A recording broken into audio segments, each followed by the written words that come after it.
অতএব সূরা তুর ওয়াল বাহরিল মাসজুর, সমুদ্রের ফুটন্ত পানির কসম, সমুদ্রের ফুটানো পানির কসম। এই বিষয়টির উপরে প্রফেসর মুর বল তিনি অবাক হয়ে গেলেন।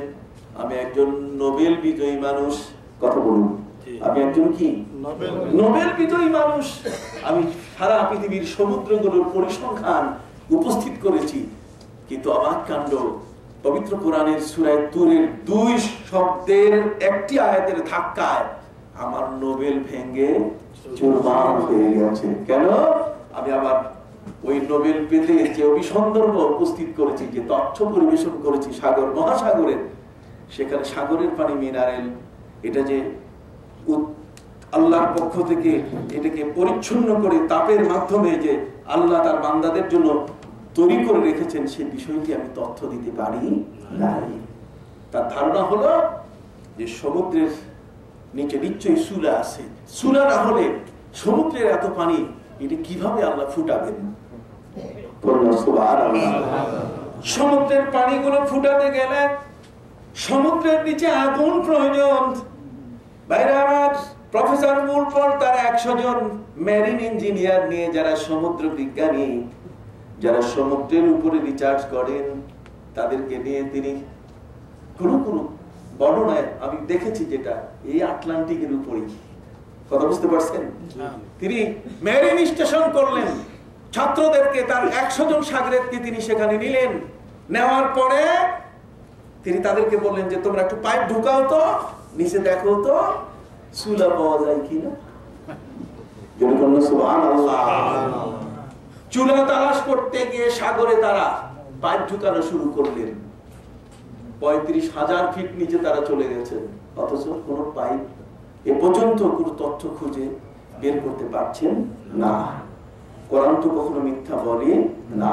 বলুন, কোরআন কি মিথ্যা বলে? না, কোরআন মিথ্যা বলে না। আমার আল্লাহ বলেছেন ওয়ামান আসদাকু মিনাল্লাহি হাদিসা, আল্লাহর চেয়ে মহাসত্য কথা কে বলবে বলো?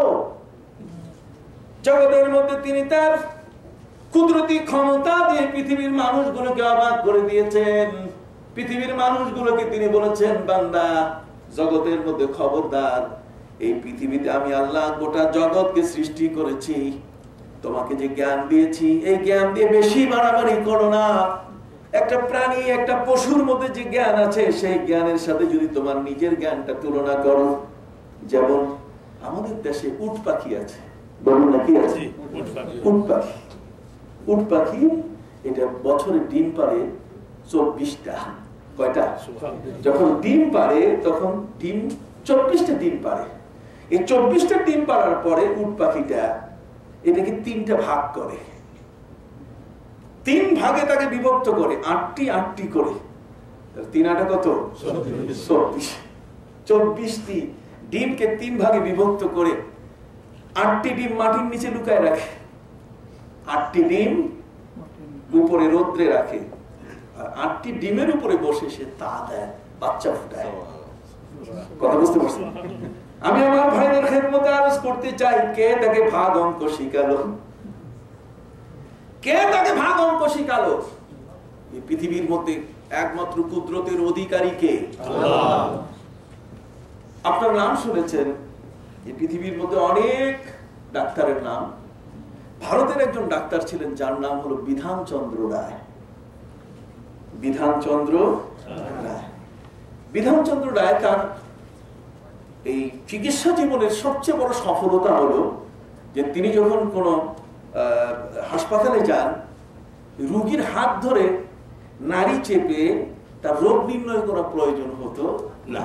আমাদের দেশে অনেক কবিরাজ আছে, গেলে হাতের নাড়ি ধরে, এরপরে এখন তো ঘড়ি হচ্ছে, ঘড়ি দিয়ে হিসাব করে, মিনিট যায়, কয়বার এটা স্পন্দন, এটা লাফাচ্ছে কয়বার, যদি 60 বার লাফায় তাহলে একরকম হবে রেজাল্ট, আর এটার গতি যদি আরো বাড়ে তাহলে রেজাল্ট হবে আরেকটা।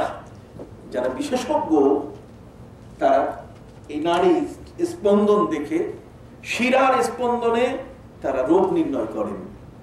কিন্তু ডক্টর বিধানচন্দ্র রায় তিনি এভাবে কোনোদিন রোগ নির্ণয় করতেন না। তিনি হাসপাতালের বারান্দা দিয়ে হাঁটলেই বলতে পারতেন যে এই রুমের মধ্যে এই রোগের রোগী আছে।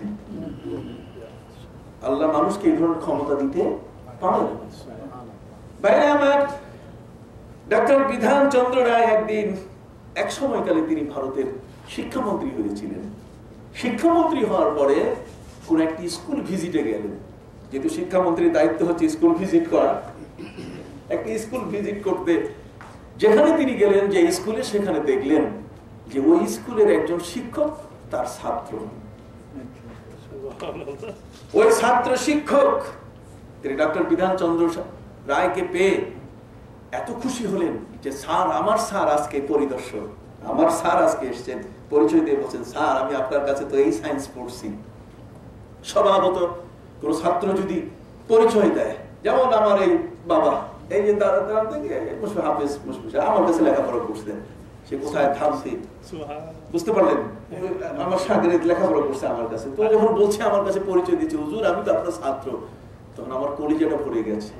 সে তার শিক্ষাটাকে গোপন করে নাই।